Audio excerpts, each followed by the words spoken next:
Fast money में आपका स्वागत है। मैं हूं आपके साथ संदीप, मेरे सहयोगी कुशल मेरे साथ मौजूद है। कुशल, वेरी गुड मॉर्निंग। आज के लिए अगर हम संकेतों की बात करें ग्लोबल मार्केट से, तो फिर से एक बार डाउ जोन्स में हमने कल देखा कि एक बढ़त के साथ कारोबार हुआ। 165 अंकों के आसपास की गेंद से आधे % से ज्यादा की मजबूती थी और लगातार तीसरे दिन ऐसा हुआ कि डाउ जोन्स में हरे निशान के साथ बढ़त के साथ क्लोजिंग देखने को मिली है। दरअसल कोरोना की जो वैक्सीन है उसको लेके जो डेवलपमेंट्स हो रहे हैं उसको लेके आप देखें तो यूएस के मार्केट्स बहुत उत्साहित नजर आएंगे और उसी का इम्पैक्ट आप देखिए कल के सेशन में यूएस के मार्केट्स में दिख रहा था। और आज आप ज़्यादातर एशियन मार्केट्स देखेंगे, खासतौर पे हैंगसेंग का बाजार देखिए 200 अंकों से ज़्यादा का उछाल यहाँ पे आपको नजर आएगा। एजेक निफ्टी करीब 15 पॉइंट के आसपास की बढ़त दिखा रहा है। तो कुल मिला के देखा जाए एशियन मार्केट्स भले ही उतना ज़्यादा उत्साहित ना हो जितना कल हमने यूएस के मार्केट देखे थे, लेकिन हाँ यूएस के मार्केट्स में 3 दिन से लगातार हम देख रहे हैं कि एक्शन भरपूर देखने को मिल रहा है। कल तो नैस्डैक में भी इनफैक्ट 1.25% के आसपास की बढ़त देखने को मिली। डॉव फ्यूचर्स फिलहाल सपाट हैं, तो उतने अच्छे संकेत नहीं है जितना हम कल बातचीत कर रहे थे। कुशल, आप कैसे रीड कर रहे हैं पूरे संकेतों को, कोरोना को लेके जो मामले हैं, जो वैक्सीन को लेके खबरें आ रही हैं, और फिर कल के परफॉर्मेंस भी बताइएगा आपके। बिल्कुल संदीप, देखिए जिस हिसाब से माहौल बना हुआ है, अभी कोविड के लगातार केसेस बढ़ते जा रहे हैं। इनफैक्ट रिकॉर्ड स्तरों पर जो है मामले आते हुए नजर आ रहे हैं। भारत में अगर आप देखें तो 45,000 से भी ज्यादा नए मामले जो है हमें कल के सत्र में देखने को मिले।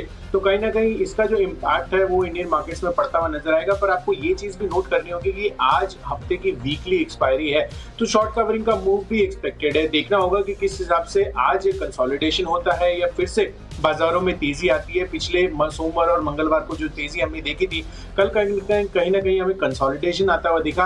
आज देखना होगा कि आज क्या ये कंसोलिडेशन और गहराता हुआ नजर आता है या फिर शॉर्ट कवरिंग के लिहाज से अच्छा अपमूव हमें देखने को मिलता है।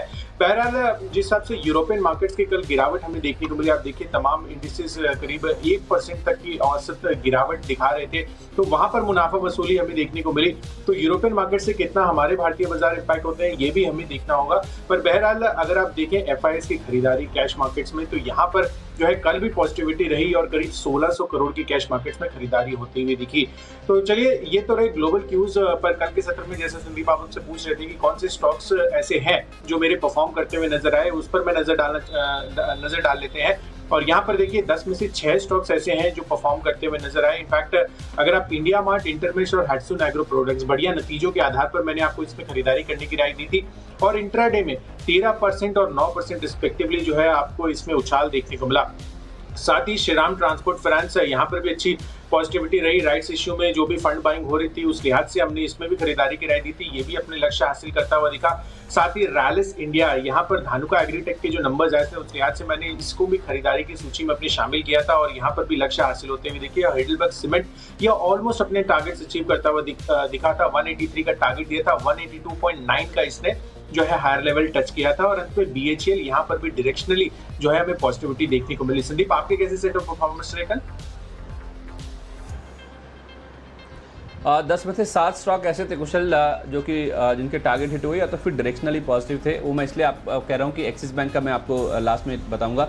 बीएमएल पहला नाम है, 1% की मजबूती के साथ बंद हुआ। 662 का टारगेट था, 664 के ऊपर भी स्टॉक गया था। धानुका एग्रीटेक, नंबर्स आए थे, बायबैक का अनाउंसमेंट हुआ, बायबैक का ट्रिगर था, इनफैक्ट अनाउंसमेंट होना था, बोर्ड विचार करेगा, इसीलिए इसको चुना गया था। देखिए 9% के आसपास की तेजी के साथ स्टॉक बंद हुआ।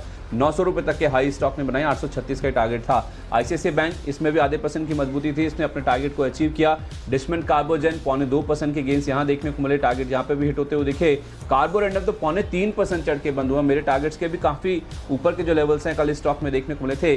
बजाज फिनसर्व अच्छे नंबर्स के दम पे इसने अपना टारगेट तो हिट किया 6,500 रुपए का, क्योंकि 6,600 तक भी ये गया था, तो अच्छा टाइम आपको मिला होगा मुनाफा बुक करने का। उसके बाद जरूर ये हाई लेवल से प्रॉफिट बुकिंग का शिकार होता वो दिखा। और आखिरी स्टॉक है एक्सिस बैंक का। कुशल, जैसे मैंने आपको कहा ये डायरेक्शनली पॉजिटिव था। कई लोग तो ऐसे सवाल खड़े कर रहे थे कि इसका जीडीआर इसका 10% ऊपर बंद हुआ, फिर ये शॉर्ट करने की राय कैसे है। देखिए आप कल इसका 483.90 के आसपास का इसने हाई बनाया था ओपनिंग में।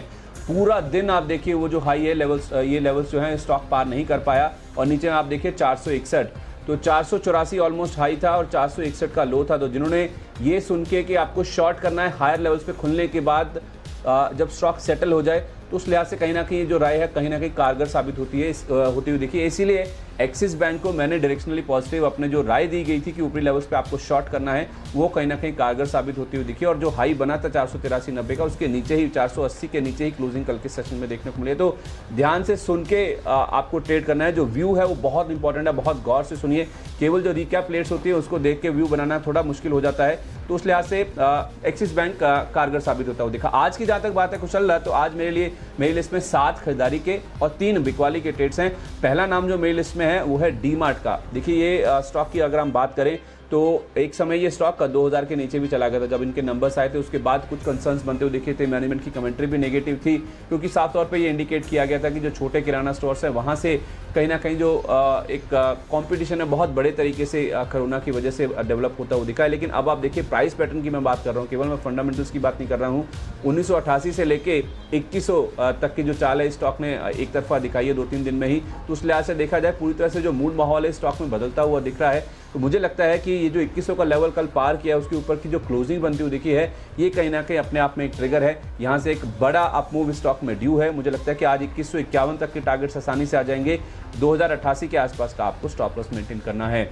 दूसरा नाम है IDFC फर्स्ट बैंक का। इनफैक्ट ये एक इनडायरेक्ट कॉल है अगर आप देखें कुशल, क्योंकि कोशिश तो मेरी ये थी कि वोडाफोन की लिया जाए, जिस तरह से सुप्रीम कोर्ट ने जो IT विभाग की अर्जी खारिज करी है, जो इनको एक टैक्स रिफंड मिलना है, उसमें सुप्रीम कोर्ट के पास उन्होंने अर्जी डाली थी। तो ये जो फैसला है वोडाफोन के हक में आता हुआ दिखा है। तो उस लिहाज से देखा जाए तो IDFC फर्स्ट बैंक का बड़ा एक्सपोजर है। जहाँ तक वोडाफोन की बात है तो कोई भी पॉजिटिव खबर आती है तो IDFC फर्स्ट बैंक में अगर आप देखें तो सेंटिमेंटली एक पॉजिटिव रिएक्शन जरूर बनता हुआ दिखता है उसका। आज के लिए 27 रुपये 80 पैसे ये आपका टारगेट है। 26 रुपये 70 पैसे का आपको स्टॉप लॉस मेंटेन करना है। कुशल, आपके पास कोई सेल कॉल भी है आज?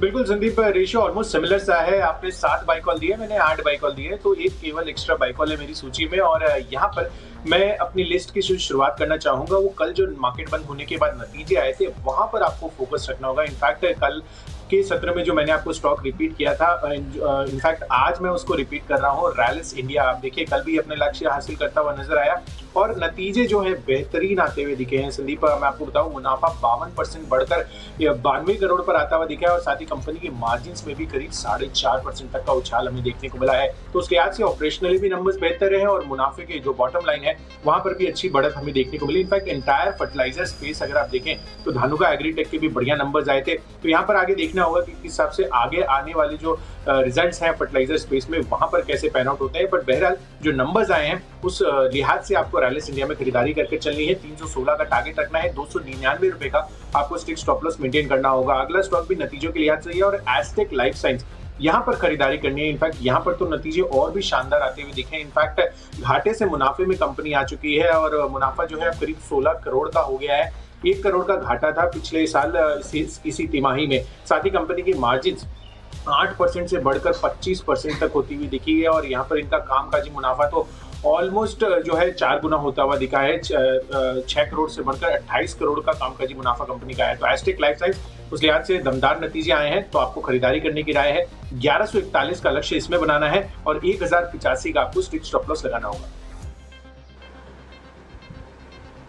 चलिए, एस्टेक लाइफ साइंसेज तो मैं कुशल नहीं ले पाया, आपकी नतीजों पे बहुत ही मजबूत पकड़ है। लेकिन एस्टेक लाइफ साइंसेज के नतीजों के दम पे एक स्टॉक मैं ज़रूर आपको बताऊंगा, वो मैं आपको बाद के जो 5 स्टॉक है उसमें बताऊंगा।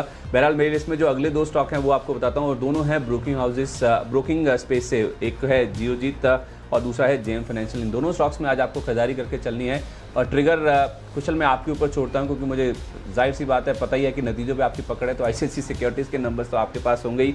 कुशल आपको ट्रिगर बताएंगे, मैं आपको केवल टारगेट प्राइस बताता हूँ। जियोजीत में आज के लिए 39.5 रुपये ये आपका टारगेट प्राइस है।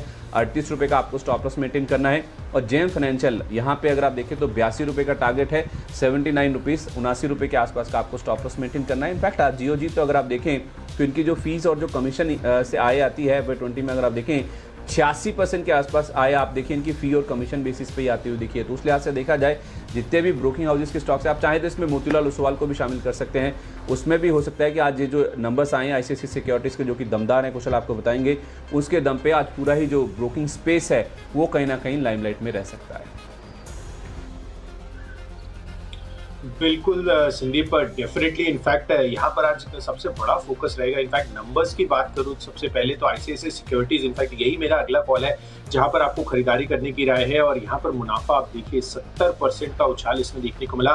साथ ही कंपनी की जो मार्जिन है वहां पर भी 4-4.5% का एक्सपेंशन हमें जो है दिखता हुआ नजर आया। और साथ ही कंपनी के ओवरऑल सेल्स भी अगर आप देखें तो वहां पर भी 41% का उछाल आया। इंपॉर्टेंट कमेंट्री है यहाँ पर आपको देखना होगा, क्योंकि इन्होंने जो अप्रैल से जून तिमाही है उसमें 80,000 नए अकाउंट्स ऐड किए हैं। तो कहीं ना कहीं जिस हिसाब से लॉकडाउन हुआ था और लोगों का जो रुझान है इक्विटी मार्केट्स में बढ़ रहा है, उस वजह से आप देखिए नए निवेशक जो है वो आते हुए ऐड होते हुए नजर आए हैं तमाम ब्रोकरेजेस में। इनफैक्ट कुछ दिन पहले भी हमने आपको इस पर रिसर्च करके बताई थी। और यहाँ पर आज जो नंबर्स आए ऐसे सिक्योरिटीज के, वो कहीं ना कहीं ब्रोकरेजेस जितने भी ब्रोकरेज स्टॉक्स हैं उनको आज ड्राइव करते हुए नजर आ सकते हैं। तो उस लिहाज से आईसीआईसीआई सिक्योरिटीज यहाँ पर आपको खरीदारी करने की राय है 550 के टारगेट के लिए। साथ ही 520 रुपए का आपको स्ट्रिक्ट स्टॉप लॉस लगाना होगा। साथ ही इसका जो इनडायरेक्ट इंप्लीकेशन है और जो इम्पैक्ट है आप देखिए सीडीएसएल में भी पड़ता हुआ नजर आ सकता है। एनएससी पर ये लिस्टेड है और यहाँ पर उस एक्शन से जो आईसीआईसीआई सिक्योरिटीज के नंबर्स आए हैं सेंटिमेंटली इसको भी ड्राइव करता हुआ ये नजर आएगा। तो सीडीएसएल में खरीदारी कीजिए 322 के टारगेट के लिए। 305 रुपए का आपको स्ट्रिक्ट स्टॉप लॉस यहाँ पर भी मेंटेन करना होगा। चलिए ठीक है, ये तो बात हुई ब्रोकिंग स्टॉक्स की। और इसके साथ साथ हिंदुस्तान जिंक, ये 5वां नाम है मेरी लिस्ट में जहां आपको आज खरीदारी करके चलनी है। इनफैक्ट कुशल, ये मेरा रिग्रेट है कल का, क्योंकि कल भी मैं सोच ही रहा था, क्योंकि जिस तरह से चांदी नए रिकॉर्ड्स बना रही है उसका इम्पैक्ट कहीं ना कहीं हिंदुस्तान जिंक में देखने को मिलता है। ये इनफैक्ट बहुत कम लोग जानते हैं कि जिंक का बड़ा एक्सपोजर है इनकी बुक्स में, इनके कारोबार में। कुल सेगमेंटल आय में देखें तो करीब 50% और FY20 का मुनाफा अगर आप देखें तो उसमें करीब 33% के आसपास का कंट्रीब्यूशन चांदी से ही आता है। तो उस लिहाज से देखा जाए FY20 के नंबर्स भी देखिए तो चांदी को छोड़ दीजिए, बाकी किसी भी सेगमेंट में इन्होंने आय ग्रोथ नहीं रिपोर्ट करी थी। तो उस लिहाज से जहाँ पे प्राइस बहुत ऊपर आ रहा है वहाँ पे ये ग्रोथ भी काफ़ी अच्छी रिपोर्ट कर रहे हैं। तो उस लिहाज से देखा जाए उसका कहीं ना कहीं इम्पैक्ट हो सकता है स्टॉक में आज के सेशन में भी देखने को मिले। और एक कुछ ब्रोकिंग हाउसेस की एक्सपेक्टेशन ऐसी भी है कि शायद एक डीलिस्टिंग का कैंडिडेट भी कहीं ना कहीं सामने आता हुआ दिख सकता है आने वाले समय में। 205 रुपये ये आपका लक्ष्य है। 195 रुपये का स्ट्रिक्ट स्टॉप लॉस ना लगाना भूलिएगा आज के सेशन में। बिल्कुल संदीप, तो 5वां स्टॉक है मेरी सूची में ग्लेनमार्क फार्मा का। अब देखिए इन्होंने जो इनकी कोविड की दवा है फेविपिराविर, उसके फेज 3 ट्रायल्स की नतीजों की घोषणा की है। और वो ये कह रहे हैं कि माइल्ड टू मॉडरेट वाले जो भी कोविड-19 के पेशेंट्स हैं उन पर ये दवा जो है साफ तौर पर असर करती हुई नजर आई है। तो सेंटिमेंटली और जो खबर की डेवलपमेंट है उसके हाथ से ग्लेनमार्क फार्मा काफी अच्छी पॉजिटिविटी दिखा सकता है। इनफैक्ट 2 दिन के कंसोलिडेशन सोमवार और मंगलवार फार्मा स्पेस में हमने देखने को मिला और कल कहीं ना कहीं एक अपमूव, एक ट्रिगर जो है हमें वो एंटायर फार्मा स्पेस में देखने को मिला। तो कहीं ना कहीं मुझे लग रहा है कि ये जो खबर की डेवलपमेंट हुई है फार्मा स्टॉक्स आज फोकस में रह सकते हैं, जिसमें ग्लेनमार्क फार्मा इस खबर की डेवलपमेंट पर खरीदारी करनी है। 425 के टारगेट के लिए 405 रुपए का आपको स्ट्रिक्ट स्टॉप लॉस लगाना होगा। ठीक है, तो ये 10 स्टॉक्स आपके सामने हैं। जल्दी से रिकैप कर लेते हैं अगर आपने कोई स्टॉक मिस कर दिया। मैंने डीमार्ट के साथ शुरुआत करी है। स्टॉक आप देखिए कई दिनों की गिरावट के बाद अब 2-3 दिन से आपको दिखा रहा है। 2100 की जो क्लोजिंग हुई है वो एक ट्रिगर है स्टॉक के लिए। आईडीएफसी फर्स्ट बैंक, जिस तरह से वोडाफोन को लेकर अच्छी खबरें आई हैं उसका एक पॉजिटिव इंपैक्ट स्टॉक में देखने को मिल सकता है। आईसीआईसीआई सिक्योरिटीज दमदार नतीजे, उसके दम पे जो बाकी ब्रोकिंग हाउसेस के स्टॉक्स हैं, जियोजीत हुआ, जेएम फाइनेंशियल, मोतीलाल हुआ, इन सब में आज हो सकता है कि एक्शन काफ़ी ज़्यादा देखने को मिले। और हिंदुस्तान जिंक कल भी काफ़ी एक्शन में था, आज भी जिस तरह से चांदी नए रिकॉर्ड बना रही, हो सकता है स्टॉक में 205 तक के टारगेट आसानी से आ जाए।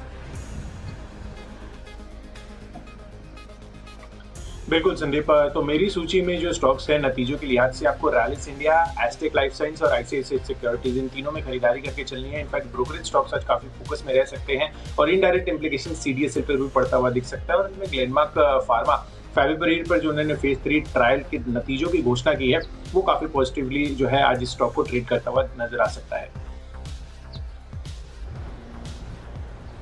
चलिए ठीक है, जो बाकी बचे 10 स्टॉक्स है आप उसके ऊपर फोकस करते हैं। उस लिस्ट में अगर आप देखिए कुशल, मेरी लिस्ट में पहला नाम है टाइटन का, जहाँ पे आप देखिए पिछले 2-3 दिन से काफ़ी स्मार्ट मूव देखने को मिल रहा है। हिंदुस्तान जिंक की मैंने बात करी, जहाँ पे सिल्वर का एक पॉजिटिव इंपैक्ट आता है। टाइटन में गोल्ड का पॉजिटिव इंपैक्ट आ रहा है। थोड़ी हैरानी की बात भी है, क्योंकि आप देखिए जितना सोने की कीमतें बढ़ेंगी उतना ही ज़्यादा ज्वेलरी खरीदने में लोगों का इंटरेस्ट कम होगा। सेंटीमेंट वाइज तो इंपैक्ट आएगा डिमांड की जहाँ तक बात है, लेकिन टाइटन की जहाँ तक बात है तो शायद ये इन्वेंट्रीज भी होल्ड करते हैं, उसका फ़ायदा कहीं ना कहीं स्टॉक में आ रहा है, उस चीज़ का अंदाज बाजार लगा के चल रहा है। तो उस वजह से मुझे लगता है कि टाइटन में आज 1078 तक के टारगेट्स आ जाने चाहिए। जो मोमेंटम अगर मेंटेन करता है तो 1047 रुपये का स्टॉप लॉस जरूर लगाइएगा, तो ही आप इस ट्रेड में उतरिएगा। अगला नाम है गोदरेज एग्रोवेट का। कुशल, आपने जो एस्टेक लाइफ साइंसेज का स्टॉक बताया था उसके बेसिस पे ये स्टॉक मैं आपको बता रहा हूँ। दरअसल जो एस्टेक लाइफ साइंसेज आपने कहा था घाटे से मुनाफे में आई है, वो दरअसल गोदरेज ग्रुप की कंपनी है और गोदरेज एग्रोवेट दरअसल उनका प्रमोटर है। इनकी आप देखें एस्टेक लाइफ साइंसेज में करीब 57% के आसपास की हिस्सेदारी है। तो उस लिहाज से अगर एस्टेक लाइफ साइंसेज में अप मूव आता वो दिखेगा तो जाहिर सी बात है उसका जो रिफ्लेक्शन है गोदरेज एग्रोवेट के स्टॉक में भी जाहिर सी बात है साफ तौर पे देखने को मिलेगा। तो 472 ये आपका टारगेट है। एस्टेक लाइफ साइंसेज के नंबर्स के दम पे उधर गोदरेज एग्रोवेट में मूव बनेगा। 453 रुपये के आसपास का आपको स्टॉप लॉस मेंटेन करना है।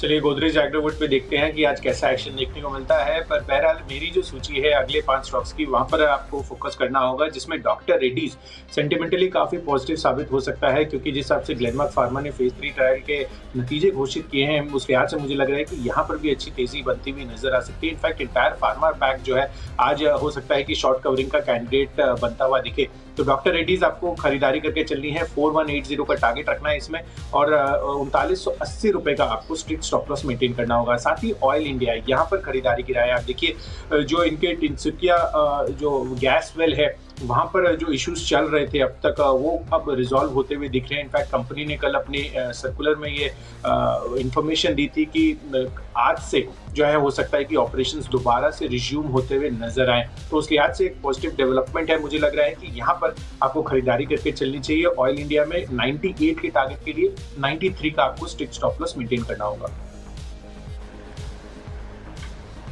चलिए, तो आखिरी जो 3 नाम मेरी लिस्ट में कुशल वो तीनों बिकवाली के ट्रेड है। उसमें पहला नाम है L&T का। इसके फ्यूचर्स में आज आपको शॉर्ट करके चलना है। देखिए नंबर्स बहुत मिले जुले हैं, आप इनकी आय देखेंगे वो हमारे अनुमान से बेटर है। 21,000 करोड़ के ऊपर आई है। हम 20,376 का अनुमान करे थे। कामकाजी फ्रंट पे नंबर्स में प्रेशर है, खासतौर पे मार्जिन जो 8.5% रहने थे गिरकर 10.3% से वो 7.6% आए हैं। तो ये ऑपरेशनली नंबर्स देखें तो काफ़ी वीक है। मुनाफा बढ़कर आया है, हमारे अनुमान से बढ़कर मतलब ज़्यादा आया है जितना हम अनुमान करते थे। 281 के मुकाबले 303 आया, लेकिन उसमें भी एक तो इनका टैक्स एक्सपेंस कम हुआ है और दूसरा एक वन टाइम गेन हुआ है, जिस वजह से प्रॉफिट को कहीं ना कहीं जो सहारा है वो देखने को मिला है। तो ओवरऑल देखा जाए नंबर्स को अगर आप कुल मिला के देखें तो अच्छे नहीं नज़र आएंगे अगर आप वन टाइम जो आइटम्स हैं उनको हटा दें। और दूसरी बात है कमेंट्री, ये बहुत इंपॉर्टेंट होता है कि कभी भी अगर आप देखें L&T के केस में और जिस तरह से नंबर्स में कमेंट्री जो दी गई है नंबर्स के बाद वो थोड़ी सी चौंकाने वाली भी नज़र आ रही है। देखिए खास तौर पे जो इंटरनेशनल ऑर्डर्स हैं उसको लेके जो कंसर्न्स हैं वो मैनेजमेंट ने इंडिकेट किए हैं और वो कह रहे हैं कि उसमें हो सकता है कि और भी ज़्यादा टाइम लगता हुआ दिखे। डोमेस्टिक जो इंफ्रास्ट्रक्चर प्रोजेक्ट्स की बात है तो हो सकता है 2 महीने में वो पटरी पे आते हुए दिखे, लेकिन इंटरनेशनल ऑर्डर्स में पटरी पर आने में काफ़ी ज़्यादा समय लगता हुआ दिख सकता है। और कुल ऑर्डर बुक में अगर आप देखिए तो 24% जो हिस्सा है वो इंटरनेशनल ऑर्डर से ही है। तो उस लिहाज से देखा जाए अगर ये फॉरेन ऑर्डर्स नहीं आते, विदेशी ऑर्डर्स नहीं आते, तो मार्जिन्स में 7.5% के आसपास के नंबर्स को तो बाजार कहीं ना कहीं फिर हो सकता है कि स्टॉक की पिटाई करता हुआ देखिए। तो L&T में आज के सेशन में खुलने दीजिए, अगर आपको हायर लेवल्स पे मिल जाए तो हायर लेवल्स पे शॉर्ट करने का मौका मिले तो और भी अच्छी बात है। L&T में मुझे लगता है कि आज आसानी से 900 रुपये तक के टारगेट आ जाएंगे। क्लोजिंग के लिहाज से 932 का टारगेट है। आप जहां शॉर्ट करें उसके ऊपर अपना स्टॉप लॉस जरूर मेंटेन कर लें। अगला नाम है HDFC बैंक का। यहाँ पे बिकवाली करके चलने की वजह यह है, देखिए अगर प्रेशर आना है तो कोई बैंकिंग स्टॉक से ही पहले प्रेशर आता हुआ दिखेगा और कल भी आप देखिए ऐसा ही इंडिकेशन था। कल इनफैक्ट आप इसका ADR भी देखिए HDFC बैंक का करीब 4.25% लुढ़क के बंद होता हुआ दिखा है। तो उस लिहाज से देखा जाए मुझे लगता है कि अगर कोई प्रेशर आएगा तो प्राइवेट बैंक से शायद इस गिरावट को लीड करते हुए दिखेंगे। 1100 रुपये आपका टारगेट है, 1133 रुपये का स्टॉप लॉस रखें। इन्फोसिस में भी आप देखिए कल हमने करीब 2% के आसपास की कमजोरी देखी थी। कुछ अनकन्फर्म न्यूज़ फ्लो भी है जो कि शायद रिपोर्ट करना अच्छा नहीं है, लेकिन मुझे लगता है कि अगर वो चीज़ें सामने आती हैं तो फिर इन्फोसिस पे प्रेशर काफ़ी ज़्यादा बढ़ता हुआ दिख सकता है। 903 रुपये ही आपका टारगेट है आज के लिए, शॉर्ट करके चले। 931 रुपये के आसपास का स्टॉप लॉस रख लीजिए। चलिए बिल्कुल संदीप, मेरी सूची पर आगे के लिए फोकस करते हैं और इमामी यहाँ पर देखिए आपको खरीदारी करने की राय है। इनके जो प्रमोटर है उन्होंने करीब 53 लाख गिरवी रख के शेयर छुड़वाए हैं 21 जुलाई को। तो ये काफी पॉजिटिव डेवलपमेंट है प्रमोटर की तरफ से। तो इसमें खरीदारी कीजिए। 247 के टारगेट के लिए 238 रुपये का आपको स्ट्रिक्ट स्टॉप लॉस लगाना होगा। और 2 बिकवाली के ट्रेड्स है जैसे कि मैंने आपको शो की शुरुआत में बताया था, और वो है टाटा स्टील और टाटा मोटर्स। आप देखिए यूएस और चाइना के बीच में जो रशाकशी चल रही है और जो टेंशन्स बढ़ रही है उसका जो सेंटिमेंटल इम्पैक्ट है मुझे लग रहा है कि जो ग्लोबल एक्सपोजर वाली कंपनियां हैं उन पर पड़ता हुआ दिख सकता है। इनफैक्ट कल के सत्र में भी 2.5 से 3.5% की गिरावट इन दोनों स्टॉक्स में हमें देखने को मिली थी। तो मुझे लग रहा है कि आज भी ये गिरावट जो है इन दोनों स्टॉक्स में जारी रह सकती है। तो उस लिहाज से टाटा स्टील यहाँ पर बिकवाली कीजिए इसके फ्यूचर्स में 340 के टारगेट के लिए 360 रुपए का आपको स्टॉप लॉस लगाना होगा। टाटा मोटर्स इसके भी फ्यूचर्स बेच के चले 102 के लक्ष्य के लिए और 108 रुपए का आपको यहाँ पर भी स्ट्रिक्ट स्टॉप लॉस मेंटेन करना है। चलिए, तो 20 शेयर पूरे हो चुके हैं, 5 बिकवाली के हैं और 15 स्टॉक्स खरीदारी के। अगर आपने कोई स्टॉक मिस कर दिया तो चलिए रिकैप कर लेते हैं। मैंने आपको 7 खरीदारी के 3 बिकवाली के ट्रेड बताए। डीमार्ट के साथ मैंने शुरुआत करी जो कि 2-3 दिन से काफ़ी अच्छा आप मूव दिखा रहा है। आज भी हो सकता है ये आप मूव स्टॉक में जारी रहता हो। देखिए आईडीएफसी फर्स्ट बैंक जिस तरह से वोडाफोन को लेकर अच्छी खबरें आई उसका एक सेंटिमेंटल पॉजिटिव इंपैक्ट स्टॉक पे देखने को मिल सकता है। आईसीआईसीआई सिक्योरिटीज शानदार नंबर्स हैं, आज पूरे जो ब्रोकिंग हाउस के स्टॉक्स हैं वो लाइमलाइट में रह सकते हैं, इसलिए मैंने जियोजीत और जेएम फाइनेंशियल को चुना है। हिंदुस्तान जिंक कल भी एक्शन में था, आज भी जिस तरह से सिल्वर के प्राइसेस में मूव है उसका इंपैक्ट पॉजिटिव साइड पे देखने को मिल सकता है। टाइटन में गोल्ड के प्राइसेस बढ़ रहे हैं, उसका फायदा देखने को मिल रहा है, आज भी जारी रह सकता है। गोदरेज एग्रोवेट क्योंकि एस्टेक लाइफ साइंसेज इनकी सब्सिडरी के नंबर बहुत शानदार आए, उनका 57% स्टेक है, उसका फायदा देखने को मिलेगा। एलएनटी नंबर्स के बाद जो कमेंट्री आई है वो खराब है तो शॉर्ट करके चले हायर लेवल्स पे। एचडीएफसी बैंक का कल एडीआर 4% के आसपास लुटका है, यहाँ पे 1100 तक के टारगेट आ सकते हैं और इन्फोसिस में भी शॉर्ट करके चलें, कल भी वीकनेस थी, आज 900 रुपये के आसपास के टारगेट होंगे। बिल्कुल, तो चलिए मैंने आपको 8 स्टॉक्स खरीदारी के और 2 स्टॉक्स बिकवाली के बताए हैं जिसमें बढ़िया नतीजों के आधार पर आपको Rallis India, asterisk life science और आईसीआईसीआई सिक्योरिटीज इन तीनों में खरीदारी करके चलनी है। इनफैक्ट इंटायर ब्रोकरेज स्पेस जो है आज काफी पॉजिटिविटी के साथ ट्रेड कर सकता है और सेंटिमेंटली सीडीएसएल पर भी आज इंपैक्ट पड़ता हुआ दिख सकता है। साथ ही ग्लेनमार्क फार्मा यहाँ पर भी खरीदारी करनी है। फेविपिरिड पर जो फेज 3 ट्रायल के इन्होंने नतीजे घोषित किए हैं वो काफी जो है पॉजिटिव दिख रहे हैं और सेंटिमेंटली डॉक्टर रेड्डीज के लिए भी ये काफी पॉजिटिव साबित हो सकता है। इसके अलावा ऑयल इंडिया यहाँ पर भी खरीदारी करनी है। इनके जो टिन्सिको है, गैस वेल है, वहां पर आज से कामकाज शुरू होने की संभावना नजर आ रही है। साथ ही इमामी इनके प्रमोटर ने जो 53 लाख गिरवी रखे शेयर छुड़वाए हैं वो काफी पॉजिटिव हो सकते हैं और यूएस चाइना के बीच में जो टेंशन बढ़ रही है उसका जो सेंटिमेंटल इंपैक्ट है आपको टाटा स्टील और टाटा मोटर्स आज के लिए शॉर्ट करके चलना है। चलिए, तो 15 शेयर खरीदारी के, 5 शेयर बिकवाली के हैं। एक अपडेट आपको दे रही है, एशियन मार्केट हायर लेवल से फिसलते हुए देखिए। एक समय 250 पॉइंट ऊपर था, हैंग अब केवल 95 पॉइंट ऊपर है और एसजेक निफ्टी ने भी अपनी पूरी बढ़त गवा दी 11130 के आसपास के लेवल से। उम्मीद करते हैं आज का दिन आपके लिए प्रॉफिटेबल होगा। इसी उम्मीद के साथ फास्ट मनी में आज के लिए इतना ही।